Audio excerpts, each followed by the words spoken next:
Oui, en fait, je crois qu'il y a 4 ans, j'avais dit que la raison que j'avais commencé 2046, la première idée du moins, était que j'étais inspiré par la situation à Hong Kong.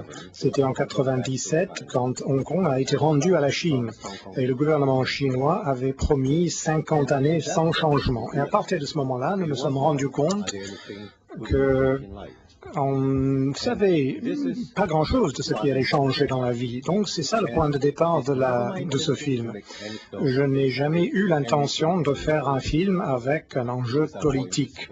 Je m'intéresse davantage aux êtres humains. Et ce film, en fait, est un film où il s'agit d'une personne qui souhaite changer.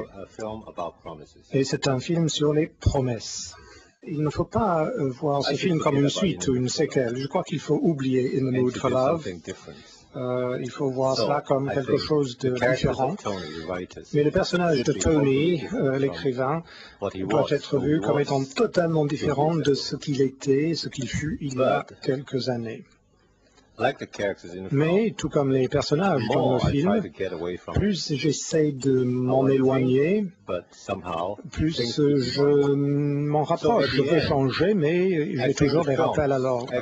Donc, en fin de compte, je pense que le film est un portrait d'une personne qui fuit son passé, mais il comprend à la fin de l'histoire que plus on essaye d'oublier quelque chose, plus on s'en rappelle.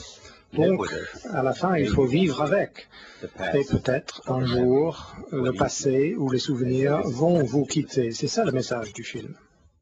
C'est une histoire d'un homme qui veut changer.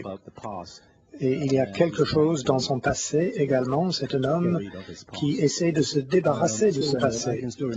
Donc, je me souviens du premier jour où je suis arrivé sur le plateau et le réalisateur est venu me voir et il m'a demandé de jouer le même personnage que j'avais déjà joué dans In the Mood for Love. Mais cette fois-ci, il a souhaité que j'interprète le personnage de façon différente, comme s'il s'agissait d'un nouveau personnage. Mais j'ai le même nom. En fait, il s'agit du même personnage avec la même coupe de cheveux, le même costume. Tout est pareil et tout est déjà connu. Donc, tout fait suite à In the Mood for Love. Donc, c'était un problème, c'était un défi pour moi. Donc, je lui ai posé la question, est-ce que je peux porter une moustache? Et il m'a dit, pourquoi? Et j'ai dit, parce que j'ai besoin de quelque chose pour me faire croire, pour me convaincre que je suis un homme nouveau. Et c'est pour cela que j'ai introduit des changements dans le personnage. Et puis, il a souhaité que je fasse un type à la Bukowski, très sombre, très méchant au départ. Et c'est pour cela que j'ai changé l'aspect du personnage. Donc finalement c'est très différent, c'est plus complexe. Je pense que la version que vous voyez ici est la version finale. Si je suis venu ici pour présenter le film à Cannes, c'est que il est temps justement de mettre le point final à ce projet. Tout d'abord, nous avons fait tout notre possible pour consacrer notre temps, nos efforts, notre financement à terminer ce film. Cela a duré 4 ans. Nous avons fait de notre mieux.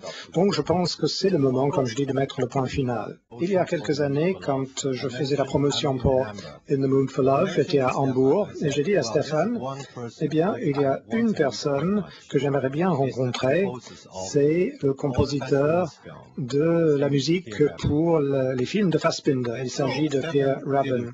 Et donc, Stéphane a bien travaillé. Il a amené Pierre Rabin à Hambourg et nous avons pu dîner ensemble. Et en fait, Pierre est très âgé maintenant et il est malade.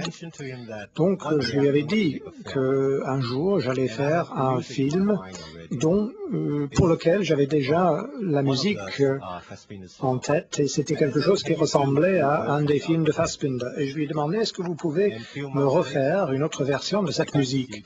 Et puis, quelques mois plus tard, j'ai reçu le CD. Donc, je suis très content d'avoir eu cette possibilité de travailler avec Pierre Rabin. Et je serai très content de lui montrer ce que j'ai fait avec sa musique et j'espère qu'il en sera content.